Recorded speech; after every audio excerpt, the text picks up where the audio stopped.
and welcome to the fifth and last of the introductory how to do the Modern United Nations lesson. We've covered most of the important stuff, and you can pretty much do without this session unless you are interested in how to win or how to play it better, as it were. So if you remember, what we're trying to achieve is we have got a resolution which we don't like, and no one likes. However, everyone wants to change it in a different way. Some people might want to change it in a way that hurts your country, for example. So it's about your ability to not only propose amendments, but to get them passed in the committee stages or General Assembly through votes and following procedure. Now, in reality, there's no way to win, quote unquote, the Modern United Nations. We do congratulate and recognise individuals who have done quite well because there is a competitive aspect to it. But in reality, it's not as easy as hard winning and hard losing. Unless something's gone really wrong, no one country will get everything that it wants. And what we're looking at is how well has a country or member state navigated a different politics, and usually we're paying attention to particularly what's going on in the Caucasus to get their coalitions together and get what they want together. So although there's no winning, we can definitely say people can be better or worse at it. Now, to some extent, it comes with confidence and experience. And the more you do it, the more you sort of learn the rules of the game. But there are some things that you can do in advance to sort of make your chances of success or how much you take away from it better. So the first part is preparation.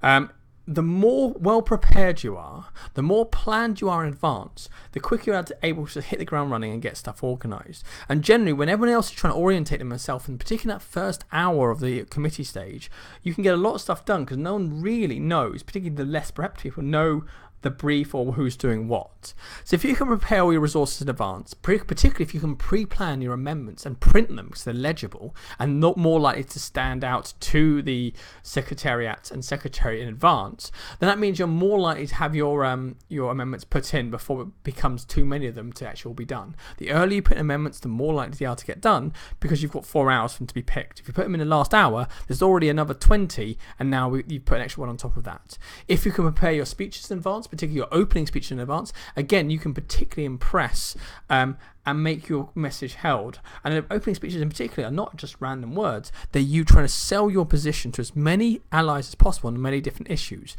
You can't really blag that. And if you do, you can often make mistakes which will cost you in long term. You need to have a lot of time to think about what precise message do I want to send, what message do I want to avoid sending in order to have the best possible position. In addition, if you can identify on a list of member states who might be friendly on particular issues, who might be a swing vote on particular issues, and who might be an opponent on particular issues, it makes your not navigating the Caucasus job a little bit easier because you know who you're meant to be looking for and who you're meant to be getting on site. And that's perfectly legitimate for you to make a plan. What is not legitimate is for you to make deals before or even talk to someone before the session has happened. So while pre-planning is useful, you can't actually pre-negotiate. But certainly having a list of friendly per amendment who is good to talk to, who is probably going to be against you, is very, very helpful.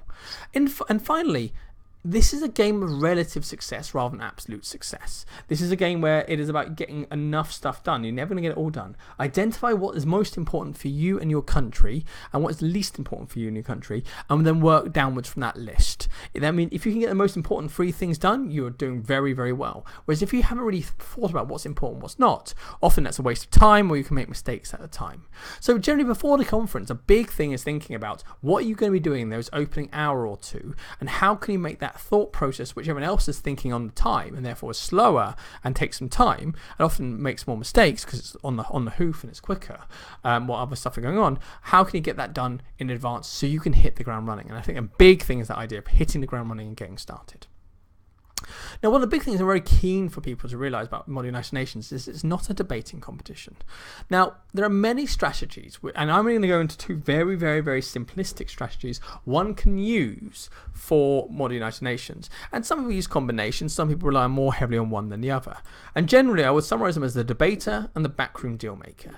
So many people who win or do well at the Modern United Nations do so because they're very good at articulating their point.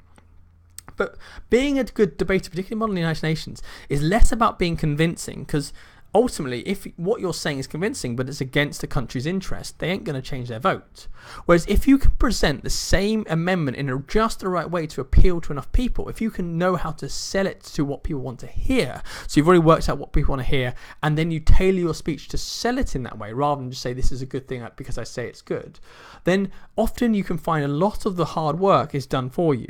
There's going to be some people who know they're against you, some people who should be against you but don't know it because they haven't done proper research, some people who are for you and know they're for you, some people who are for you and don't know it, and some people who are swing, but if you make it sound like the amendment is for them, even if it's not really, then you can get their vote without much effort. And it's a really convenient way that in 5 minutes you can get 4 or 5 votes, which is something you can't do so quickly in the caucus where you've got to persuade people 1-on-1 or 2-on-1.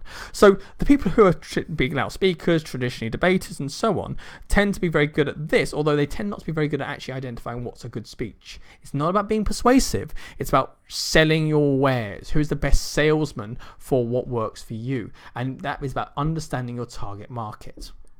Now, the alternative, and this is more suited to people who are less debate orientated, less experienced in public speaking, perhaps shyer, perhaps likes in politics, but not necessarily confident speaking in public. And it's perfectly legitimate, and actually disproportionately more people win the modern United Nations, less by talking out loud and wasting oxygen, more by working out precisely who their allies are, precisely who can be swung, and through a combination of messages sent during the meeting via the meeting services assistant and good use of caucuses, is able to have quiet one-on-one negotiations, quiet organisations and manipulations like a puppet master from behind in the back room, the deals and the debates. So often we'll have some loudmouths who do all the talking, but there's someone behind the scenes navigating and making deals and working out, if I give you this, you give me that, or he'll be on my side, or she won't be on my side, or they're a swing if I give them this, or if I sell this in this way, and so on. And by identifying where the votes are, and as Lyndon B. Johnson said, counting noses, i.e. working out who's going to go vote which way in advance, and then working with that list, then you're able to sort of marshal the votes even without talking. And I've had several people do exceptionally well without giving a single speech. So just because you're shy, just because you're quiet or less confident, doesn't mean you can't necessarily do well. But you've got to make sure your strategy is very focused on working out for every single amendment where you stand, where the swing votes are, how you build your coalition, and how you get people on your side, and how you trade favours, trade deals, and so on. And that's very much the backroom deal maker. Either is fine, and either can be done very well or very poorly. Not one is guaranteed for success. But I would say think about where your strengths lie, and think about what you want to learn how to do. Just because if you're shy but you want to look at because of public speaking, this is a really great place to learn. And then work from there. A lot of people use a combination, that's completely fine. But so long as you're thinking strategically, rather than I am going to persuade the people to do what I want by appealing to reason, it's much more about thinking about the strategy, thinking about the votes, thinking about the game. This is about whipping. This is about coalition building. This is about negotiating. This is not about shouting your opinion into a void and everyone agreeing with you. Because fundamentally, if people are not on your side, they're not on your side. And finally, during the conference, you can start thinking about things to do in order to make your time more effective. So identify early on who are likely to be on your side on any amendments. Now that might be different from amendment to amendment. Who's like to oppose you? Who's like to not be someone who's either on either side and therefore can be bought or traded or persuaded by either side. Often these people are called swing votes because they can swing either way. Made sure you use speeches and you read into what the speeches people make to work out where they stand and basically keep an ongoing list. When I used to do this, I used to have a for us, against us, undecided, and write in each column where people are and target my attention on securing those who are on my side, getting the swing votes, and trying to get some who are against us to be for us by appealing to particular issues I know are important to them. As well as that, your speeches should be very much focused on making a point and sending a message rather than just saying why an amendment is good. Focus on who you're trying to speak to, what message will sell it to them. So while it's tempting just to ramble about how good a speech is and why something is right or wrong, think strategically. You know that India, for example, is concerned about Kashmir. How might you say this in such a way that makes India realise that this is good for Kashmir and is more sympathetic to you?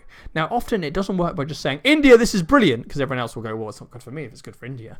But if you can do it in such a way that appeals to someone and sort of reinforces someone's impression, then you can do quite well. In addition, as mentioned before, you can pass messages during debates, and most of modern United Nations is spending a lot of time passing messages to and from. Target your messages. Who do you need to buy off? Who do you need to persuade at that point? Who's important, who's not? And target your instructions and your requests and your deals through messages, because there's only a limited amount of time in unmoderated caucus where you can talk to this person. Use messages early, use them often. And what we find is, as I mentioned before, the busiest people in modern United Nations are the meeting service assistants who are constantly moving message to message to message. Use them well. Don't just spend hundreds of them, because people won't continue to read them if they're just pointless lots of messages. Use them to make time, space, and opportunities to start building alliances, particularly to introduce ideas which you then solidify and make deals on in the unmoderated caucuses. In addition, understand that not everything is possible. Bismarck said politics is the art of the possible. You work out what's possible given who's voting, how they're voting, and try and play the best possible advantage there. Sometimes that's removing something. Sometimes that's just changing the wording. It's about these degrees. Getting a compromise saying, I won't vote for it if you remove it, but I will vote for you if you decide to recommend, for example. And that can often be the difference between success and failure.